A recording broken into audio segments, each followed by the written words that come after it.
জি, আমি কোনো রোগীকে জিজ্ঞেস করি আপনার নাম কি, আপনি 1 মিনিট লাইনে থাকেন, আমি আপনার বিষয়টা একটু দেখতেছি। সিরিয়াসলি? জি, আসসালামু আলাইকুম। আর আপনি যে এভাবে সত্য মানে সব কথাগুলো বলতে পারবেন, আমি কিন্তু অবাক হয়েছিলাম। তো আমি চুপ করে তাকিয়ে ছিলাম যে আসলে কিভাবে বলতে পারছে কথাগুলো। তোমার মতো অনেক মেয়েরা এত সুন্দর স্বীকারও করে না। আপনি যদি অনুমতি দেন আমরা পরবর্তী আরেকটা ফোন কলারে যেতে চাই। আমরা যাচ্ছি পরবর্তী কলারের জি, কাছে। যেহেতু আপনি লাইভে আছেন, আপনি কয়েক সেকেন্ড একটু চুপ থাকবেন, আমি একটু দেখে বলি।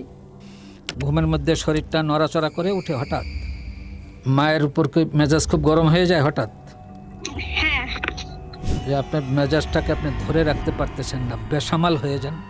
তো আমি সরাসরি কোরআন থেকে চিকিৎসা দেই, যেটার মোকাবিলা কেউ করতে পারে না।